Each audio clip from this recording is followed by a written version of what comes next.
ओम नमो भगवते वासुदेवाय।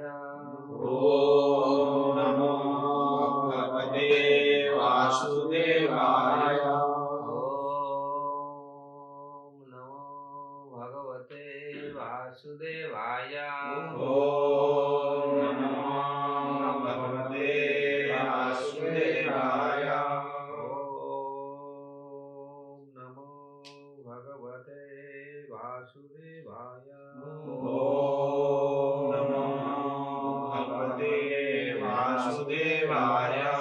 नारायणं नारायणं नमस्कृत्य नमस्कृत्य नरं चैव नरोत्तमं देवीं देवीं सरस्वतीं व्यासं ततो जयमुदीरये नष्टप्रायेषु नष्टप्रायेषु भद्रेषु नित्यं भागवत सेवया नित्यं भागवत सेवया भगवते उत्तम श्लोके भगवते उत्तम श्लोके भक्तिर्भवति नैष्ठिके भक्तिर्भवति नैष्ठिके मुखं करोति वाचालकं लङ्घयते गिरियत्कृपातमहं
सर्वशास्त्रादिपीयूषं सर्वशास्त्रादिपीयूषं सर्ववैदिकसत्फलं सर्ववेदिकसत्फलं सर्वसिद्धान्तरत्नाढ्य सर्वसिद्धान्तरत्नाय सर्वलोकैकदृक्पदा सर्वलोकैकदृक्पद सर्वभागवतः प्राण सर्वभागवत प्राण श्रीमद्भागवत प्रभु श्रीमद्भागवत प्रभु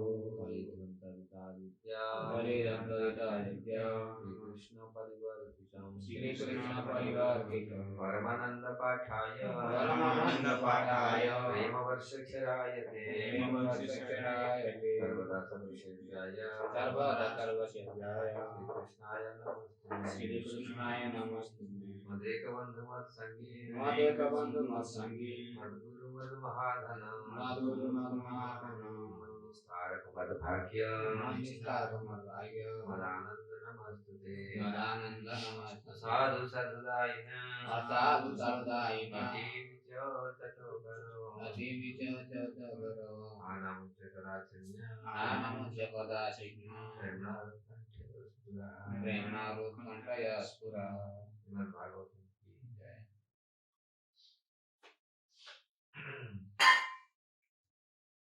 श्रीमद्भागवतम दसम स्कंद चतुर्थ अध्याय।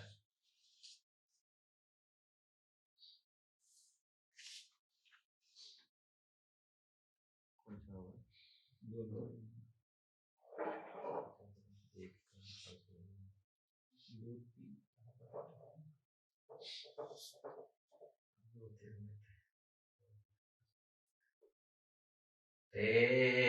ते तु तूर्णम्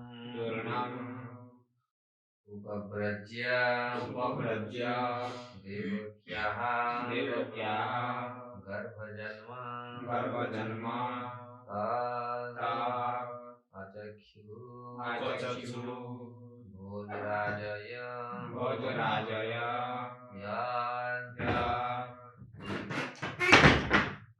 उद्विग्नः तीसरा श्लोक शाह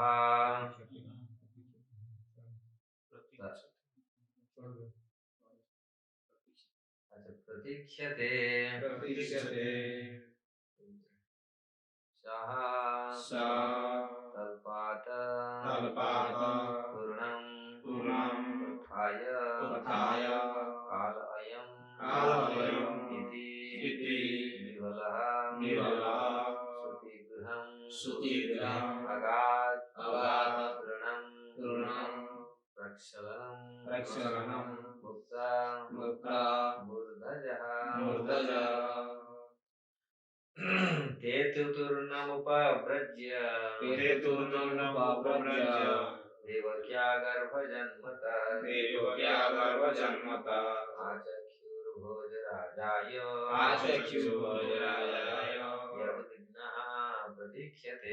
यदुग्नः प्रतीक्षते सतल्पातूर्णमुत्थाय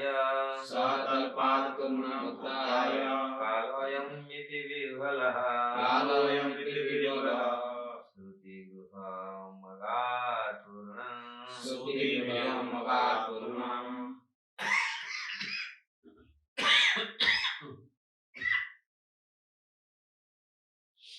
प्रस्खलम् मुक्तमूर्धजः सतल्पातूर्णमुत्थाय कालोऽयम् इति विह्वलः श्रुतिगृहमगातूर्णम् प्रस्खलम् मुक्तमूर्धजः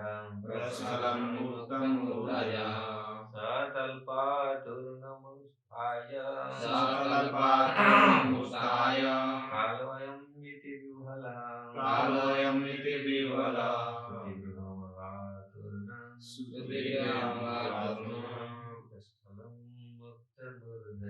प्रस्खलम् मुक्तमूर्धजः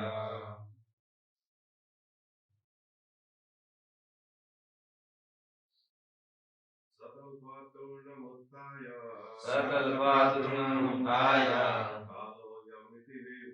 कालोऽयमिति विह्वलः श्रुतिगृहमगातूर्णम्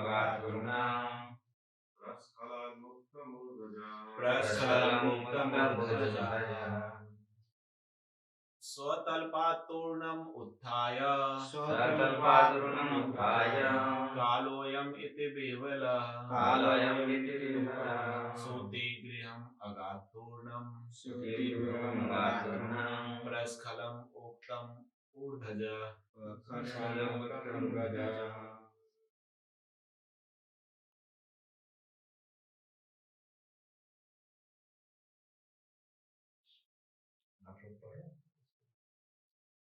स्वतल्पात्तूर्णमुत्थाय स्वतल्पादुर्नमुत्थाय कालोऽयमिति विह्वलः कालोऽयमिति विह्वलः सूतिगृहमगातुर्णम् सूतिगृहमगातुर्णम् प्रस्खलम् ऊर्ध्वज प्रस्खलम् ऊर्ध्वज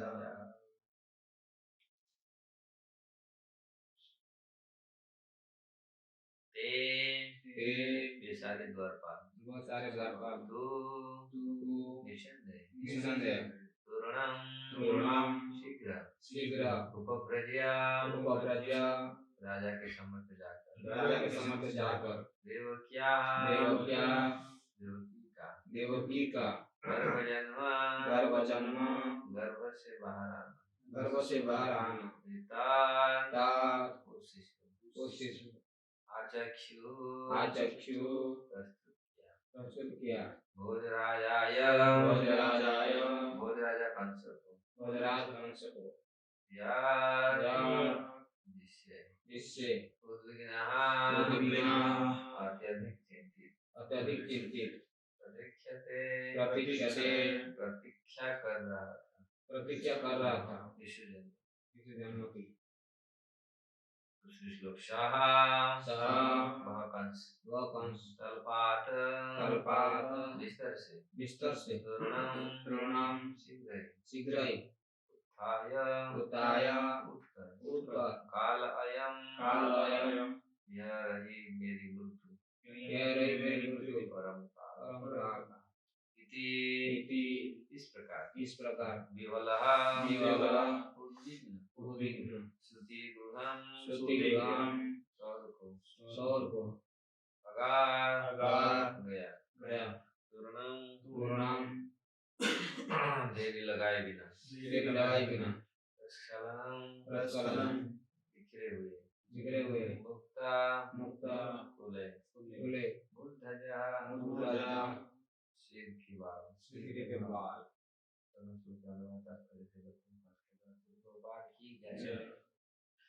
तत्पश्चात सारे द्वारपाल जल्दी से भोजवंश के शासक राजा कंस के पास गए और उससे देवकी से शिशु के जन्म लेने का समाचार बतलाया। अत्यंत उत्सुकता से इस समाचार की प्रतीक्षा कर रहे कंस ने तुरंत एक कार्यवाही की। इस भविष्यवाणी के कारण कि देवकी के 8वें संतान कंस का वध करेगी, कंस अत्यंत उत्सुकता पूर्वक प्रतीक्षा कर रहा था। इस बार वह जग कर प्रतीक्षा कर रहा था। अतः जब द्वारपाल उसके निकट गए तो वह शिशु को मारने को तुरंत उद्यत हुआ। कंस तुरंत ही बिस्तर से यह सोचते हुए उठ खड़ा हुआ, यह रहा काल जिसने मेरा वध करने के लिए जन्म लिया है। इस तरह उद्विग्न एवं अपने सिर के बाल बिखराए कंस तुरंत ही उस स्थान पर पहुंचा जहाँ शिशु ने जन्म लिया था। तात्पर्य काल शब्द महत्वपूर्ण है। यद्यपि यह बालक कंस का वध करने के लिए उत्पन्न हुआ था, किंतु कंस ने सोचा कि इस बालक का वध करने का यह उपयुक्त समय है जिससे स्वयं उसका जीवन बच जाए। वास्तव में काल भगवान का ही दूसरा नाम है। जब वे वध करने के लिए उद्देश्य से प्रकट होते हैं। जब अर्जुन ने विराट रूप कृष्ण से पूछा, आप कौन हैं? तो भगवान ने कहा, मैं साक्षात काल हूँ।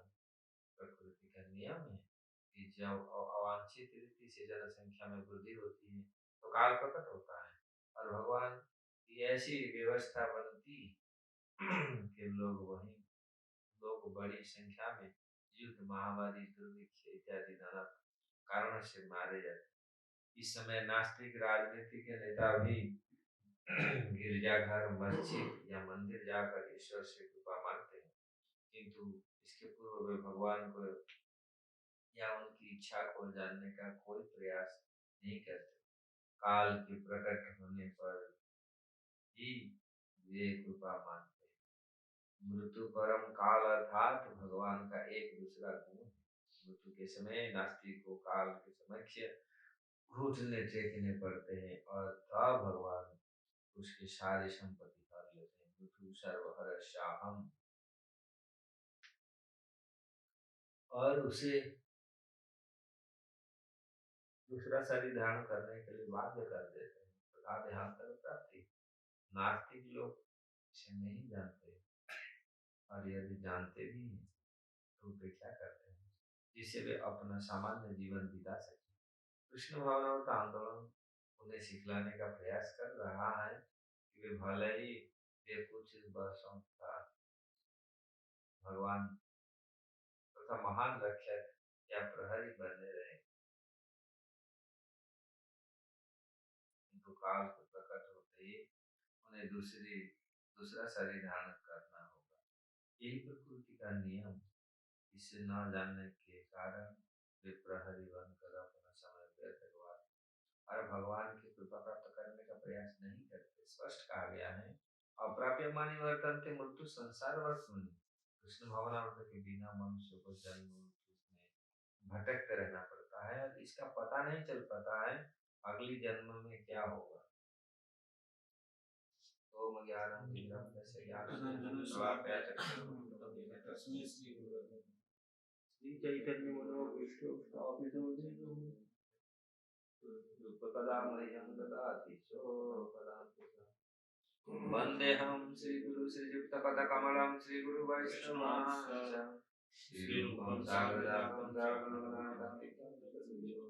साद्वैतं सावधूतं परिजनसहितं कृष्णचैतन्यदेवं श्रीराधा कृष्ण पादां सहगणललिता श्री विशाखान्वितांश्च हे कृष्ण करुणा सिंधु दीनबन्धु जगत्पते गोपेश गोपिकान्त राधाकान्त तप्त कांचन गौरांगी राधे वृंदावनेश्वरी वृषभानुसुते देवी प्रणमामि हरिप्रिये सिंधुभ्येव च पतितानां पावनेभ्यो वैष्णवेभ्यो नमो नमः। जय श्री कृष्ण चैतन्य प्रभु नित्यानंद श्री अद्वैत गदाधर श्रीवासादि गौर भक्तवृंद। हरे कृष्ण कृष्ण कृष्ण हरे हरे, हरे राम राम राम हरे हरे।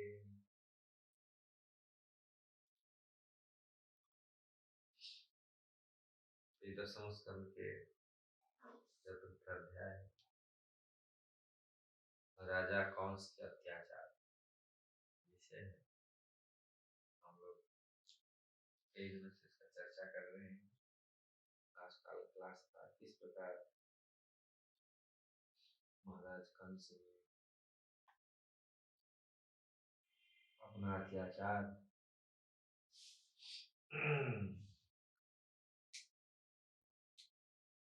जो प्रतीक्षा थी उसकी जानता था, पहला का स्मरण हुई।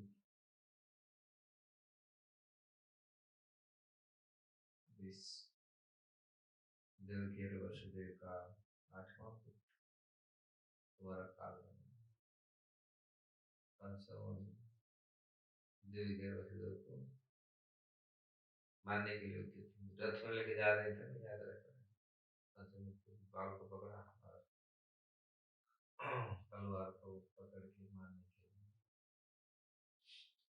तो वहां से ये कंस का तो इतिहास, कंस का तो चरित्र सबको मालूम है, और तब से किस प्रकार नाना यातनाएं उन्होंने दिया। भौतिक जगत में देखा जाता है और ये भक्तों को इतना यातना मिलता है।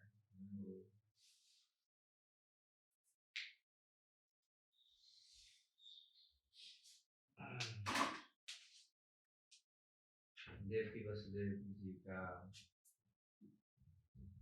तो वास्तविक भगवान के दर्शन, भगवान की सेवा से बढ़कर भक्तों का और कुछ नहीं है। तो देखा जाता है कभी कभी लोग सोचते हैं कि इतना माँ बाप नहीं बोलता तो इतना कष्ट नहीं मिलता, इतना कष्ट मिला ना, कभी तो देखा गया बहुत जेल जाना पड़ा, उनको जेल में रख लिए, कोई बहुत सारे। लेकिन ये सारे चीज भी भगवान के सामने, भगवान के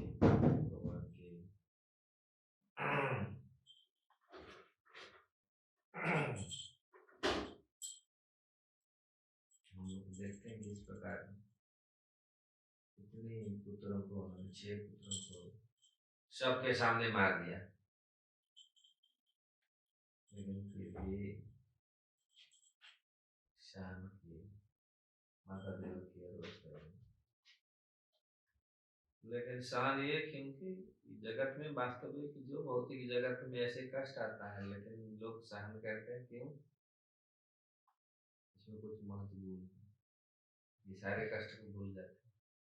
कष्ट क्यों भूल गए? भगवान आएंगे। जितना प्रति हर बार उन्होंने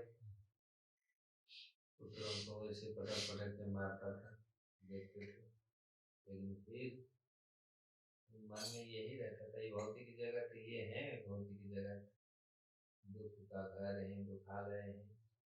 अरे भौतिक जगत में ऐसे अनेक प्रकार का कष्ट है। लेकिन भक्त लोग यहाँ पर क्यों रहते हैं? उसमें कुछ है, भजन भक्ति है, जो भक्ति है इसीलिए, कुछ सेवा है भगवान का इसलिए भक्ति में रहते हैं। नहीं तो यहाँ इसमें बहुत सारी चीज वर्णन हमारे आचार्य लोग करते हैं। नहीं तो भौतिक जगत में क्या है? भौतिक जो लोग तथाकथित भौतिक सुख के पीछे भागते हैं, तो क्या है? दो दो क्षणस्थायी है, बहुत कम समय का है। लेकिन पूरी भक्त लोग क्यों यहाँ आनंद से रहते हैं? क्योंकि इसमें कुछ है जो भक्तों को आनंद प्रदान करता है, भक्तों को ऐसा अनुभव करवाता है, ऐसे आनंद प्रदान करता है, ये दुख से वो भूल जाते हैं। नहीं तो भौतिक जगत में लोग इतनी कष्ट करते हैं, किसी लिए? पैसे के लिए।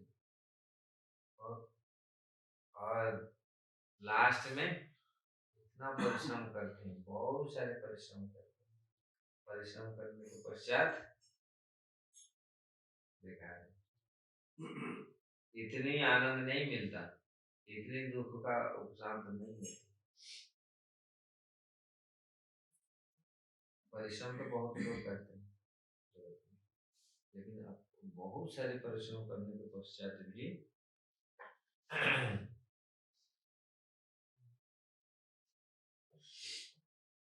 भागवत में वर्णन है, क्लेश भूय अल्पसाराणि कर्माणि विपुलानि वा देहिना विषयार्थानां न तथैवार्पितं त्वयि। ये अष्टम स्कंद भागवत में जब भगवान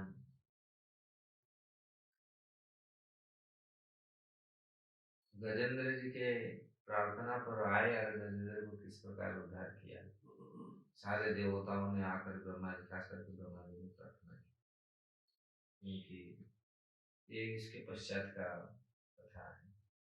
भगवान ने उद्धार किया, फिर देखा गया है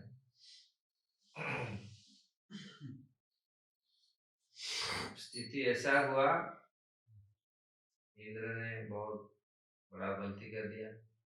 इंद्र के अपराध से उसको श्राप मिला, दुर्वासा मुनि का श्राप मिला। दुर्वासा मुनि के श्राप के कारण बहुत स्वर्गलोक का ऐश्वर्य पूरी चला गया। तो सब लोग परेशान हो गए, बहुत सारे लोग परेशान होकर के सारे देवताओं को ब्रह्मा जी प्रार्थना कर रहे हैं। तो ये वो बहुत सुंदर, ये एक बहुत सुंदर प्रार्थना है। क्लेश भूय अल्पसाराणि कर्माणि विफलानि वा देहिना विषयार्तानां न तथैवार्पितम्। कर्मीजन अपनी इंद्रिय तृप्ति के लिए सदैव धन संग्रह करने के लिए ललायित रहते हैं, किंतु इसके लिए उन्हें अत्यधिक श्रम करना पड़ता है। इतनी कठोर श्रम के बावजूद भी उन्हें संतोषप्रद फल नहीं मिल पाता। बहुत कठिन, कितनी कठिन परिश्रम होता है, लेकिन फल बहुत कम आता है। निस्संदेह कभी कभी तो उनके कर्मफल से निराश ही उत्पन्न होती है, किंतु जिन भक्तों ने भगवान की सेवा में अपना जीवन समर्पित कर रखा है, वे कठोर श्रम किए बिना ही पर्याप्त फल प्राप्त कर सकते हैं। ये फल भक्तों की आशा से बढ़कर, तो भक्त लोग क्या इतनी परिश्रम नहीं करते, थोड़ा परिश्रम करते हैं लेकिन बहुत कुछ मिलता है कहने का। और जो कर्मी जन इतनी परिश्रम करते हैं, है ना, पूर्व जो कहा करते थे, परिश्रम फल पेड़ निकलता है, इतना परिश्रम करते हैं पेड़ निकलता है, इसका गया। हरे कृष्ण।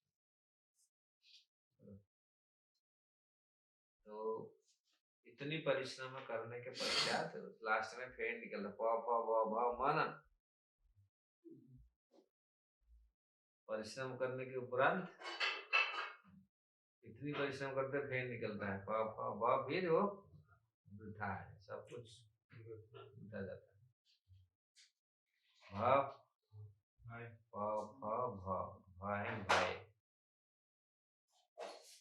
वृथा जाता है, फेड़ निकलता है, वृथा जाता है,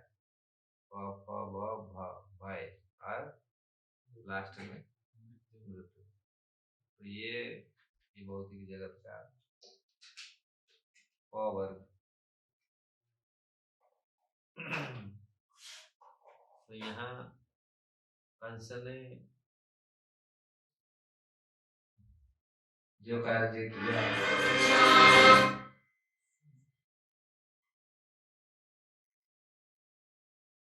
कंस ने जो कार्य किया, और तो मूर्खता कार्य है। संसार में कोई मृत्यु को कोई टाल सकता है? इसे पहले भी बहुत राक्षस ने किया, वो मेरा काल को मैं मार दूंगा, काल को, मेरा काल को मैं खत्म कर दूंगा। कंस का यही था, वो अपने काल को, जो आकाशवाणी के चलते उसको जो भय था, आचक्षुर भोजराजायम यदु विघ्नम प्रतीक्षते, इतनी उद्विग्न था, संसार में उद्विग्न है मृत्यु से। आइए कंस ज्यादा कुछ उद्विग्न, क्योंकि जब पता चल जाता है ना, भक्त और अभक्त में यही अंतर है। अभक्त को जो पता चलता है मृत्यु आ रहा है, वो बहुत विव्रत होता है, और लिखा गया है परीक्षित महाराज की मृत्यु ऐसा दिन, लेकिन क्या हुई,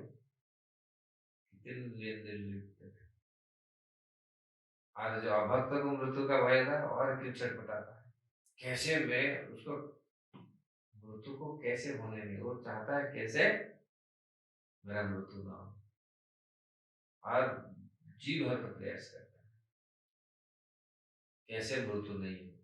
ऐसे हिरण्यकशिपु हिरण्याख्य ने की, बड़े बड़े जितने सारे असुर लोग हैं, ये लोग ऐसे ही किए, लेकिन भक्त लोग अपने बारे में कोई शुद्ध बुद्ध नहीं रखते। ठीक है, तो सबको होता है, क्या हुआ है, तो आएगा आएगा। लोग इसमें तो आधा तो मर जाते ऐसे ही गाड़ फेल होकर के। कोरोना में बहुत लोग पेपर में आया था, अरे मेरा ऑक्सीमीटर में देख लिया, उसका ऑक्सीजन लेवल कम हो गया, 70-40 में गया गया, वो करके खत्म ऐसा। लेकिन भक्त लोग 40 का 30 लेवल में भी आ गया, मतलब वही था, बैठा है वो अपना जब हाथ में माला में हाथ, हरे कृष्ण, कुछ उठ नहीं रहा है, उठ नहीं रहा है बिल्कुल, क्योंकि डाउन हो गया, लेकिन वो उठ नहीं पा रहा, लेकिन ये तो चल रहा है। देखा मैं, आप लोग ऐसा ही 2-3 भक्त का मैं देखा है ऐसे, वो लोग वो जाके देखा, उसका हॉस्पिटल में चेक हुआ तो उसका ऑक्सीजन पूरा लेवल, अरे कैसे ऑक्सीजन लेवल इतना कम हो गया, ये कैसे बचा, कुछ भी आराम से बैठा है। देखो लोग देख करके कितनी परेशानी, तो भक्त और अभक्त में यही अंतर है। भक्त एक्चुअली भक्त कितनी भक्त का जीवन कितनी बेहतर बेहतर है, मतलब कितनी अच्छा है।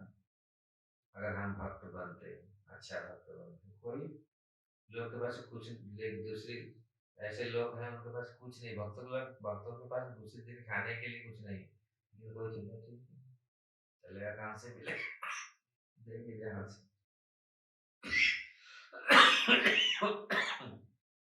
लेकिन अभक्त लोग इतनी पैसा जुटा लेते हैं, इतनी पैसा जुटा लेते हैं पूरी, मतलब 2 पीढ़ी 3 पीढ़ी खाएगा बैठ, है ना, दिखा गया है, लेकिन सब कुछ होते हुए भी कुछ भोग नहीं कर पाते, चले जाते। ये तो कंस देखो लड़ रहा, कितनी उद्विग्न था, और कितनी, तो ये ज्यादा, ये बहुत जगत में दिखा जा रहा है, हम लोग ये अनुभव ले सकते, जो भक्त नहीं है कितनी उद्विग्न थी, उद्विग्न, तो जी ने बहुत जगह में ये बात बोले, भगवत गीता में भगवान भी बोले, शास्त्र भागवत में भी वर्णन आया है, कितनी दिन रात उद्विग्न रहते। इसीलिए इसीलिए उद्विग्न केवल ये भौतिक शरीर के लिए, इंद्रियों के लिए, भौतिक शरीर है इंद्रिय के लिए, इस लगा हुआ है, उसका कनेक्शन हुआ है बस, और भौतिक शरीर से संबंधित जितने लोग, मेरा एक परिवार, अगर भगवान के लिए इतनी उद्विग्न हो जाए, हम लोग का बेड़ा पार हो जाएगा। अगर कोई भी भगवान के लिए इतनी उद्विग्न हो, देखो यही भक्ति है, यही, अगर आत्म साक्षात्कार, एब्सोल्यूट ट्रूथ, परम सत्य के लिए इतनी उद्विग्न कोई हो, ये झूठ झूठ चीज के लिए इतना उद्विग्न है, शरीर नाशवान रह चला जाएगा, इसके लिए इतना उद्विग्न है, इंद्रियों के लिए इतना उद्विग्न है, लेकिन अगर इतनी उद्विग्न भगवान के लिए हो, तो उसका कुछ फल मिलेगा, कुछ फायदा होगा। देखो जितने लोग भी भगवान के लिए उद्विग्न हुए हैं, तो उनको क्या फल मिला, और कैसे रहे इस जगत में, आज भी हम उनके चरित्र को सुनते हैं, कैसे भक्तों का चरित्र को, जो भगवान के लिए उद्विग्न हुए, भगवान के लिए कष्ट उठाए, भगवान के लिए कितने कष्ट उठाए, एक एक बेटे को उन्होंने 6 बेटे को मार दिया, पड़ा कष्ट नहीं, लेकिन कैसे सारे कष्ट सहन कर लिए, भगवान के लिए, भगवान आए, बोले थे, आकाशवाणी बोला था आपका पुत्र आएगा, इसीलिए सारे चीज वो भूल गए। तो यहाँ कल से क्या सोच रहा है, मेरा काल आ गया, लेकिन काल को ये कितना मूर्खता है, काल को कोई कोई उपाय कर सकता है, भक्त लोगों का भी मृत्यु होता है, और भक्त लोग को भी ऐसे उसका भी मृत्यु आया, ऐसे बहुत सारे कथा है शास्त्र में, एक लोग ना, मार्कंडेय ऋषि को भी मृत्यु आया था ना, बहुत कम एज में उसका था ना मृत्यु, तो उसको क्या बोले, मृत्यु के समय क्या किया उन्होंने, शिवलिंग को पकड़ के बैठे, है ना, सती सावित्री की, सत्यवान को भी मृत्यु आया था, उसका भी बहुत कम संपत्ति था, तो उन्होंने भी देखो मृत्यु से कैसे वो बचा ली, उपाय बच गए लेकिन कंस कितनी प्रयत्न किया मृत्यु से बचने के लिए, बच पाया? वही ये लोग बोलते नहीं नहीं ये तो ऐसा, ये नास्तिक और जो लोग अभक्त होते हैं उनका वो बहुत सारे अपना तर्क प्रस्तुत करते हैं, लेकिन भक्त प्रस्तुत करते हैं जो भी तो मृत्यु से कैसे बच गए, आसानी से बच गए। परीक्षित महाराज भी उनको भी, लेकिन वो तो मृत्यु पर विजय प्राप्त कर लिया। मृत्यु से पहले शरीर छोड़ के चले गए और आनंद से, बहुत आनंद से। तो ये दर्शाता है, ये शिक्षा देता है। तो वास्तविक तो यहाँ पर कंस ने पूरी भविष्यवाणी के कारण देवकी 8वें संतान कंस का वध करेगी, यह अत्यंत उत्सुकतापूर्वक प्रतीक्षा कर रहा था। और सुना कि देवकी का 8वां गर्भ आ चुका है, तो हरि बोल, हरे कृष्ण। सतल्पात तरुणम उत्थाय काल अयम इति विहल। बिस्तर से जब उन्होंने प्रतीक्षा कर रहा था वो कब वो जन्म लेगा। अगर ये प्रतीक्षा उसका सकारात्मक होती है ठीक है, लेकिन सकारात्मक नहीं हो सकता क्योंकि उसका यही था। लेकिन ये तो ऐसे अच्छा ये है कंस को मिला गति, क्योंकि भगवान ने उसको मुक्ति दिया है, मुक्त कर दिया है। क्योंकि कंस इतनी भय डर था, हर समय वो देखता था, हर समय भगवान का सोचता था, इसलिए कंस भयात। काम गोपियों का इतनी मन भगवान में लगा था, तो हर समय भगवान का चिंतन करते थे। और ईर्षा, शिशुपाल का ऐसा ईर्षा था, वो ईर्षा में भी 24 घंटा भगवान को सोचता था। ये बहुत रेयर है, हम लोग उसका फॉलो नहीं कर सकते। भय, इतना भय था मृत्यु का कंस का, तो हमेशा वो चिंतन करता था भगवान का चिंतन करते करते चला गया, भगवान उसको मुक्ति प्रदान की। ये बहुत रेयर ये, नहीं तो आजकल तो मृत्यु के भी लोग भय नहीं, मूर्ख होते हैं। ऐसा देखा गया और कोई मृत्यु का भय नहीं। ऐसे लोग हैं जो नशा करते हैं, ये करते हैं, उनको क्या है और कुछ नशा करके एक चिड़ियाघर में घुस गया कि बाघ के सामने आओ आओ, बाघ को बुला रहे, ऐसे पेपर में आया था। बहुत लोग बहुत सारे ऐसे ऐसे कार्य करते हैं, पागल तो पागल का दंडना नहीं, मृत्यु के सामने ऐसे कर, मृत्यु तो महाभयंकर है। तो मृत्यु से बचा सकता है कौन? भगवान ही बचा सकते हैं, भगवान का नाम ही बचा सकता है। लेकिन अगर मृत्यु को हम चैलेंज करेंगे, लोग आजकल ना मृत्यु को चैलेंज करते हैं, कौन से जिस प्रकार मृत्यु को चैलेंज किया, पूरा खड़ग पकड़ करके श्रुति गृहम भगात तूर्णम प्रस्खलन मुक्त मूर्धजा, इतनी जोर से भागा लड़खड़ाते हुए, बाल बिखर गया, वो पूरी ऐसा भागा पूरी।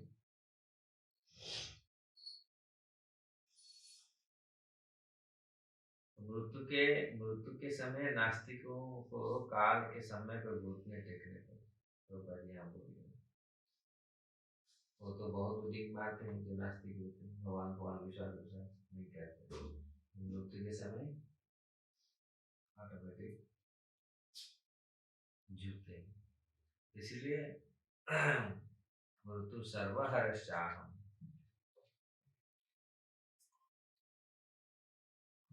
इसलिए जो लोग जानते हैं जानकर भी भगवान के शरण में नहीं आते हैं। जानते हैं सब लोग अहनि अहनि भूतानि गच्छन्ति, सब जानते हैं, देखते हैं सब कितने कितने जीवात्मा प्रतिदिन मरते हैं, लेकिन फिर भी लोग सोचते हैं मैं नहीं मरूंगा। यही आश्चर्य कि आश्चर्य क्या आश्चर्य है। अहनि अहनि भूतानि कितने लोग प्रतिदिन हिमालय चल जाते हैं, लेकिन फिर भी ये बहुत बड़ी आश्चर्य है। हम मरे, हम कहाँ अभी मरेंगे, हम तो मरेंगे अभी नहीं है, लेकिन वो मरना नहीं। और कुछ लोग तो ऐसे किसी में भी पता नहीं चलता उनको कुछ मृत्यु है या मृत्यु आएगा, ये मालूम ही नहीं। हाँ, जितना दिन रहेगा। तो इस प्रकार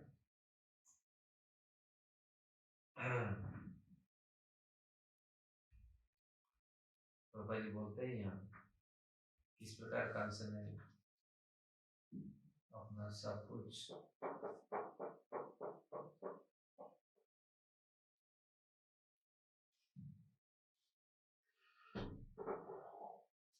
मतलब झोंक लिया, ताकतवर झोंक लिया, कैसे ये बालक को कैसे मारना है, ये मेरा शत्रु है, ये मेरा काल है।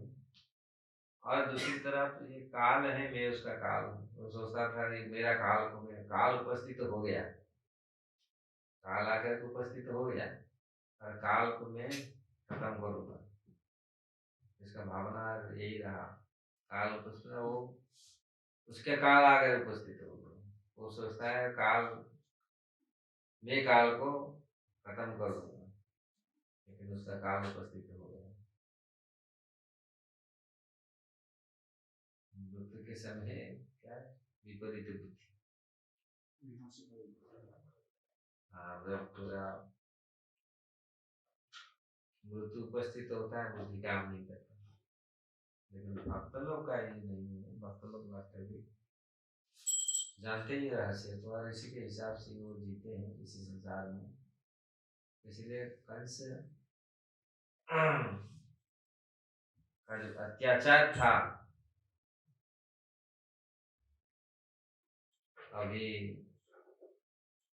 वो तो भगवान दिखाएंगे, अभी कुछ समय और उसका है, टाइमिंग बाकी है, और 10-11 साल में भी भगवान अभी इसको देख करके दिखा करके, क्योंकि अभी तो भगवान तो नहीं है, अभी ये कौन आया, युग माया आएगी, हाथ से फिसल जाएंगे, उसको बताएंगे, और फिर कंस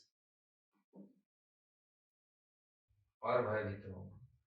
और उपाय जिस प्रकार आज लोग थोड़ी सी भी तकलीफ, किसी भी कारण कुछ बच गया, दिखा गया है संसार में बच गया, लेकिन फिर भी भगवान को भजन नहीं किया,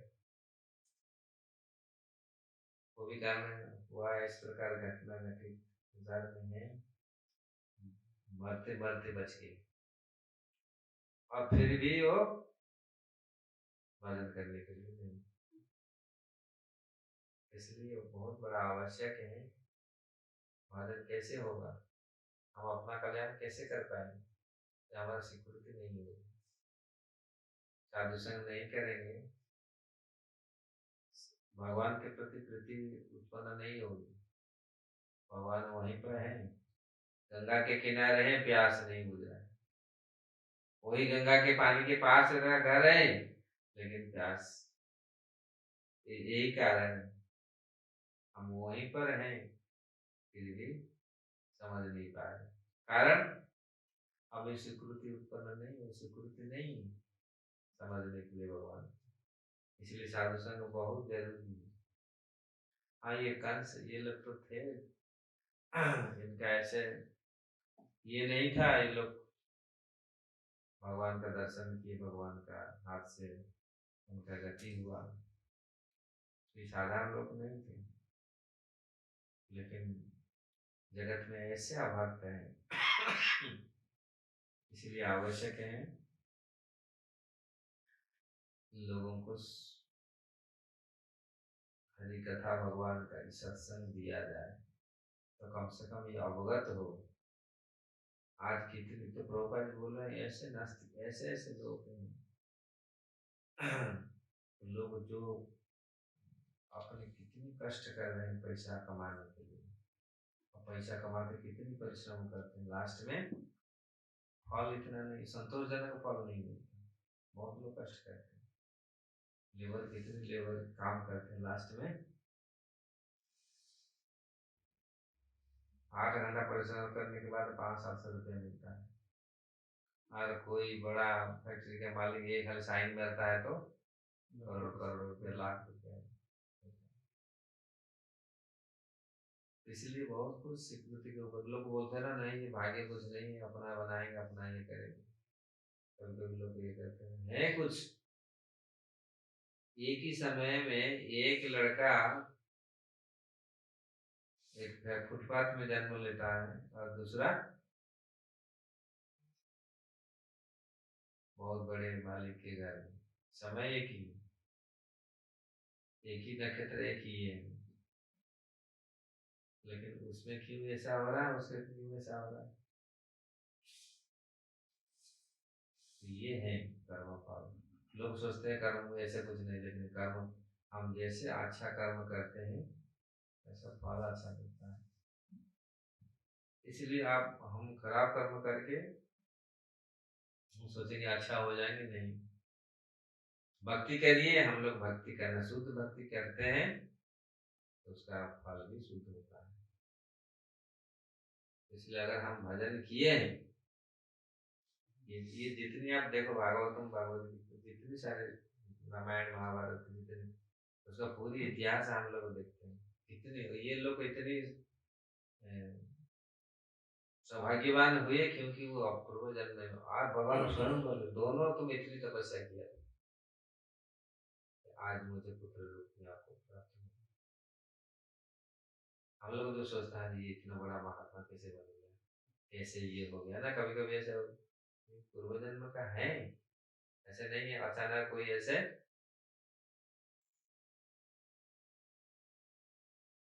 इसलिए यही भक्ति रूपा जी बोलते हैं। मैं काल पढ़ रहा था तात्पर्य, लोग को इतनी परिश्रम का तो लास्ट में फल बहुत कम आता है, उसमें संतुष्ट नहीं होते।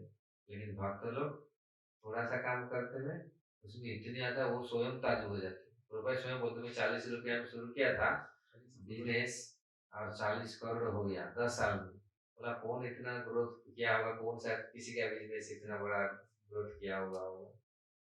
बोला मैं भी समझ नहीं पा रहा। प्रोफेसर स्वयं बोलते बोलते भक्त लोग स्वयं समझ नहीं पा रहे। 40 रुपया में शुरू करके 40 करोड़ हो गया और 8-10 साल में। तो भक्तों का यही भक्ति है, यही भक्त का सौभाग्य है। जरूरत नहीं इतनी परिश्रम, थोड़ा ऐसे नहीं है भक्त आलसी होते पर परिश्रम नहीं करते। नहीं, भक्त लोग परिश्रम करते, लेकिन ऐसा नहीं है पूरी परिश्रम करते हैं, थोड़ा परिश्रम करते, लेकिन भगवान को की भक्ति करते हैं, भजन करते हैं और वो आराम से।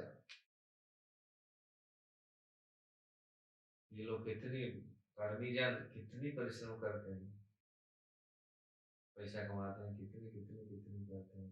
प्रभा जी कहा करते थे ये लोग सब बनाएंगे फ्लाइट, कितना परिश्रम करके बनाए, हम बैठ के चल जाएंगे, हम प्रचार करेंगे। जिस प्रकार भागवत में वर्णन है, चूहा बनाएगा, गड्ढा बनाता है कुछ रहने के लिए, सब गाँव हो जाता है, खा के उसी में बढ़ जाता है। कभी कभी ये बाहर से खराब दिखता है ना। लेकिन भक्त लोग ऐसा नहीं, भक्त लोग ठाक हैं या कुछ नहीं करते, लेकिन ये सौभाग्यवान है। मतलब बहुत आसानी से ये हो जाता है। और ये लोग कर्मीजन कितनी तकलीफ कितनी परिश्रम करते हैं। कल से देखो कितनी परिश्रम की, केवल मृत्यु को रोकने के लिए, मृत्यु नहीं हो हमारा, हम मरे नहीं। भगवान से भी देख रहा है, ये भगवान है, विष्णु है, काल है, आ रहा है, उसको विश्वास कर रहा है। ये जो अष्टभुजा देवी के रूप में जब आप ये दर्शन देंगे, भाई तो कहाँ वो बोल देंगे ना, कहाँ जन्म लेंगे, तुम्हारा शत्रु कहाँ है, कहीं पे जन्म लेंगे।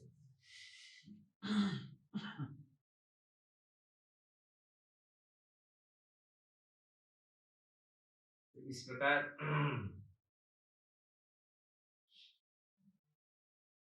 स्थिति होता है अभक्तों का, कर्मियों का, लड़खड़ा करके भागते हैं भौतिक चीज के लिए, पाने के लिए कितने जोर से लोग भागते हैं। अगर इतने भगवान के लिए भागे, भगवान सेवा के लिए, हम भी हो, हम लोग के अंतर में हो, हम लोग का अपना स्वार्थ होता है तो हम भागते हैं। इसलिए भक्ति शुद्ध भक्ति करनी चाहिए, भक्ति शुद्ध होना चाहिए, मिश्र भक्ति में पढ़ना नहीं चाहिए। हम लोग को ये भी देखना चाहिए, हम किसी को प्रसन्नता के लिए कीर्तन करेंगे, कीर्तन तो होना चाहिए भगवान की प्रसन्नता के लिए, सेवा होना चाहिए भगवान की प्रसन्नता के लिए, हमारे हमारे प्रसन्नता के लिए हम सेवा करें। ये भी होता है, दिखा गया, हम कभी कभी अपना प्रसन्नता के लिए हम लोग सेवा करते हैं अपना, लेकिन ब्रजवासी जो वास्तविक भक्त है, शुद्ध भक्त, वो कभी अपना प्रसन्नता के लिए नहीं करता। भगवान प्रसन्न है, ठीक है, भगवान का सुख। अगर भक्त पहले देखता है हमको कितना इसमें ये मिलेगा, मुझे क्या फायदा मिलेगा, कितना रुपया मिलेगा, पैसा मिलेगा, तो फिर ऐसे इसमें कितनी फायदा होगा, तब तो जाके ये सेवा करेगा भगवान। तो ये तो शुद्ध भक्ति, अगर ये चीज हमको पूरी कंपेयर करें, वास्तविक भगवत भक्त जो शुद्ध भक्त होते हैं, वो हमेशा आनंद में रहते हैं, वो हमेशा भगवान का भक्ति में इतने तल्लीन रहते हैं, अपना कोई भी खुशी में कभी भी किसी भी मात्रा में अपना सुख, अपना स्वार्थ नहीं देखते। स्वार्थ उसी में है तो भगवान के स्वार्थ में, भगवान के स्वार्थ जो भगवान के संतोषता, भगवान की प्रसन्नता।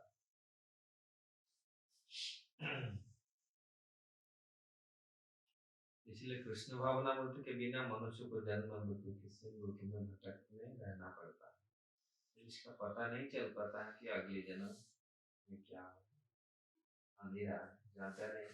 जो अभक्त होते हैं, कर्मी होते हैं, वो तो नेक्स्ट लाइफ क्या है उनको कुछ मालूम नहीं। वो तो पहले विश्वास नहीं, नेक्स्ट लाइफ, इसी लाइफ को तो भोग लो पूरी अच्छा से, मरने के बाद देखो कौन जानता है क्या होगा, तो विश्वास ही नहीं है मरने के बाद क्या होगा। फिर भी अगर भक्त लोग जान करके फिर भी हम अपने जीवन को ऐसे बर्बाद करके जानते, फिर शुद्ध भक्ति नहीं करते तो मिश्र भक्ति में चलते हैं, ये भी फिर चला जाएगा ना, फिर और एक जन्म लो, इतने जन्म लेना पड़ेगा, कोई ठीक नहीं। यहाँ तो ये जन्म नहीं हो पाएगा, दूसरा जन्म लेना पड़ेगा, तब के भक्त लोग ये बात बोलते हैं, यानी ये जन्म हो नहीं पाएगा और दूसरा जन्म लेना पड़ेगा, शुद्ध ये करो, अब कैसे क्यों नहीं हो पाएगा, छोड़ो ना। कभी लोग बोलते ना इस जन्म में बहुत ये हो गया, और दूसरे जन्म लेके अब थोड़ा बहुत मन में रहता है थोड़ा अभिलाषा कुछ।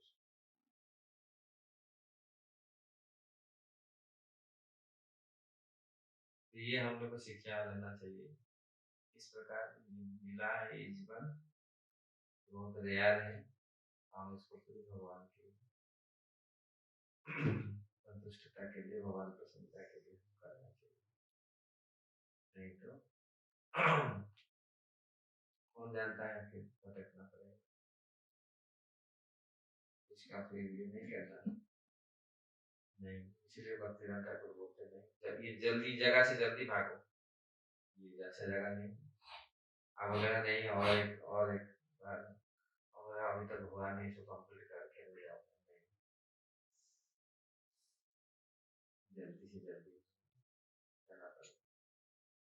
हमारे ऊपर निर्भर है। अगर हम उसको सीरियसली जितना डिग्री में हम करेंगे, जितने सीरियसली निष्ठा पूर्वक, जितनी निष्ठा पूर्वक करेंगे, उसी के हिसाब से हम हमको रिजल्ट।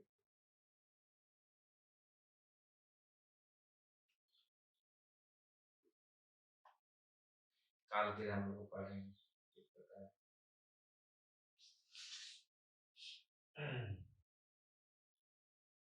अभी किस प्रकार कंस ने आकर के कोई दया माया, क्योंकि ये दिखा जाएगा जो जो स्वार्थ पर होते हैं ना, कर्मी भक्त, वो लोग कोई दया में, उनके पास कुछ दया नहीं है। कितने भी वो दया कुछ दिखाते हैं कि उनके स्वार्थ, और खास करके अपना इंद्रिय, अपना, तो किसी से समझौता नहीं करते। लिखा गया है कैसे वो समझौता नहीं करेगा। बहुत करुणेश्वर, मतलब इतनी बहन ने इतनी विनती करेंगे लेकिन फिर भी वो सुनेगा, क्योंकि इतना भय है भगवान को। काल आ गया, काल को कैसे मैं खत्म करूंगा। आज तक कोई काल को खत्म नहीं कर पाया। काल कौन है? काल मैं काल हूँ। भगवान बोलते मैं काल, काल, प्रकृति, ये पंच तत्व, ये सब रूपांतर है भगवान। ये जो माया का, महामाया का सब रूपांतर है, इसके हिसाब से पूरा जगत भगवान का प्रयोग करता है। इसको समझना चाहिए। ऐसे नहीं मृत्यु ऐसे आ जाएगा, मृत्यु वही है। तो कैसे भक्तों को भी मृत्यु आता है, तो भक्त लोग को डरता नहीं मृत्यु से। भक्त लोग मृत्यु के माथे में पांव रख करके भाग जाते, जाके लोग करेंगे आराम से, खुश खुश होगा। ठीक है, ये हो गया बुढ़ा शरीर, अब इसको छोड़ो छोड़ो, अच्छा नया शरीर। ऐसा नहीं है, इसलिए मृत्यु पर विजय प्राप्त करते हैं। मृत्यु से डरते नहीं, डर के टट्टी पिशाब करते हैं लोग। जब देखते हैं तो लोग किसको देखते हैं? यमदूत को देखते हैं। और भगवान के भक्त ऐसे कैसे आएंगे विष्णुदूत? क्या अच्छा भजन किया हुआ तो आएंगे आपको लेने के? अगर भजन के समय दूसरी दूसरी के आंख रहा, दूसरी लालसा रहा, तो फिर वह कैसा? इसीलिए इस चीजों से मन को निवृत्त करो। भजन करना है तो भजन करो, भक्त बना तो भक्त बनना है। ये जितनी समय अभी है, इसको पूरी भगवान में लगाओ, और मन में ऐसा कुछ अभिलाषा नहीं होना चाहिए, तब जाके गीता का कल्याण होगा। फिर मृत्यु पर विजय प्राप्त करेंगे। तो मृत्यु फिर, क्योंकि मृत्यु भगवान का ही, वो सबको कुछ छांट के स्कैन करके लेके जाएगा, ये कैसा है। आप बोलेगा नहीं मैं ऐसे देखता। हरे कृष्ण। कोई प्रश्न है?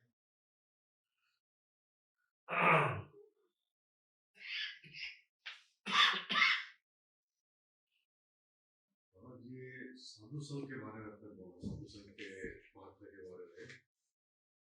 तो पहली बात तो वो शुद्ध भक्त मिलना मुश्किल है, और भी मुश्किल है। मिला तो पहचानना और भी मुश्किल है, और पहचान भी लिए तो उनका टाइम होना, उनका एसोसिएशन मिलना तो असंभव ही है। तो कैसे समझा जाए इसको? नहीं, मन में अगर है उत्साह, शुरू होती है। आप चले, अगर हमारा मन में कितने उत्साह है, शुद्ध भक्त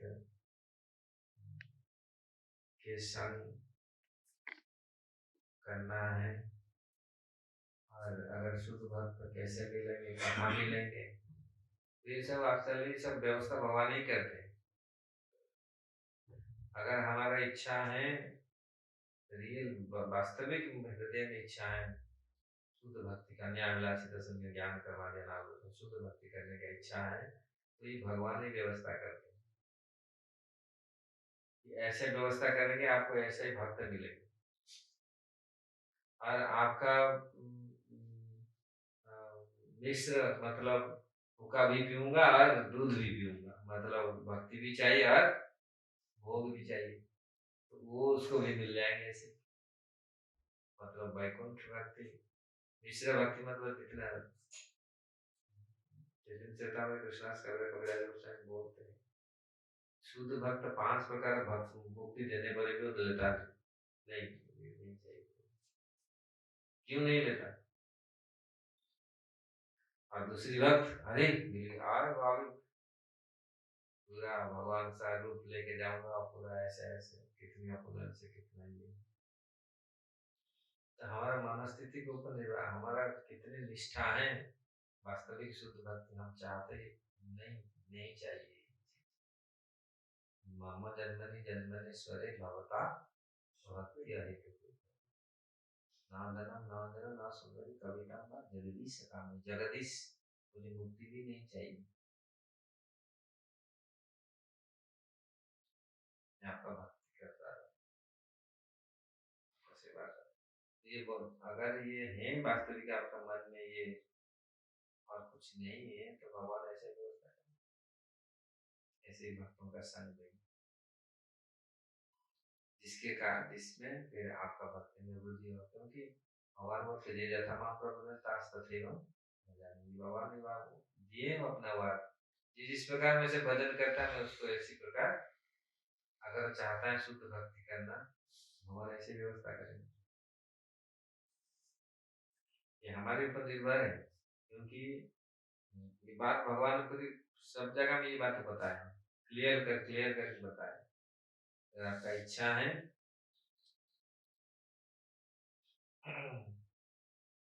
डीप में है, वास्तविक है आपका मन में शुद्ध भक्ति करने का, नहीं मुझे ये नहीं चाहिए, मुझे शुद्ध कोई अन्याभिलाषी तो ज्ञान कर्म से अनावृत है, ऐसे भक्ति मुझे चाहिए, तो भगवान व्यवस्था करें, फिर आप ऐसे साधु का संग मिलेगा, और वो साधु भी देख करके आपका मन, क्योंकि साधु देखने से पता चल जाता है, साधु देखेंगे आपके मन में वास्तविक कुछ नहीं है, साधु भी समझ जाते हैं, नहीं इसका मन में तो नहीं है अभिलाष, छोड़ो उसको, तब जाके इसको,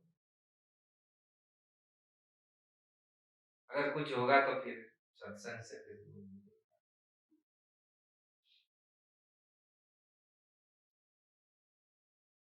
तो भगवान व्यवस्था करते हैं, अगर हमारे मन में है शुद्ध भक्ति करना, शुभ वासनाएं अगर नहीं, अगर भगवान का प्रसन्नता के लिए हमारा मन सतत प्रयास, तो भगवान उसका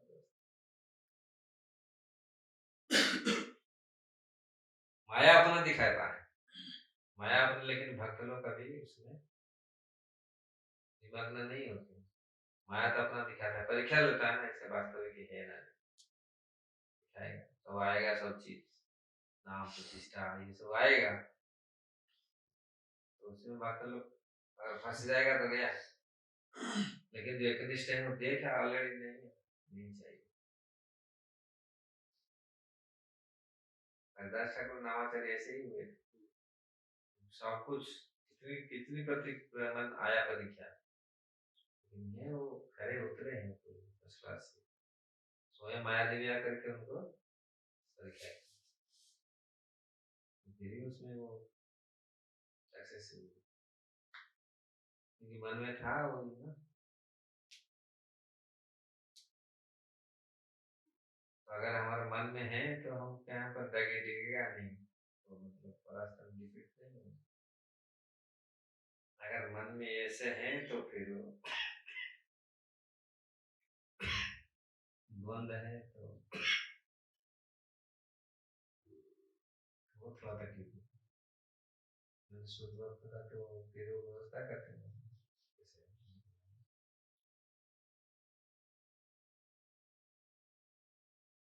ये शुद्ध भक्त का, और संसार से मुक्ति, संसार से मतलब ये है ना, ये तो बहुत आसान से हो जाता है, भगवान का ऐसे थोड़ा सा ये नहीं कर, कोई बात नहीं, थोड़ा सा कर तो मुक्त हो जाता है, मुक्ति बड़ी बात नहीं, लेकिन शुद्ध भक्त बनना, एक शुद्ध भक्त होकर रहना बहुत बड़ी बात। महाप्रभु ने शुद्ध भक्ति सिखाने के लिए आया, ब्रज प्रेम को देने के लिए, कृष्ण प्रेम देने के लिए आया। बहुत बहुत हो यार।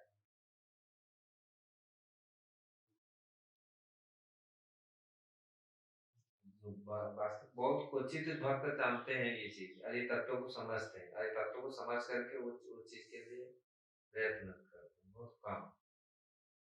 हाँ ठीक ही सब मिल जाएगा, यहाँ से मुक्ति मिल जाएगा, वैकुंठ में चले जाएंगे यार। हाँ मैं पढ़ा हूँ तो बहुत ज्यादातर लोग तो वैकुंठ जाने के लिए चक्कर में आराम से जाते हैं, लेकिन ब्रज प्रेम कौन, ब्रज भक्ति बहुत गया है।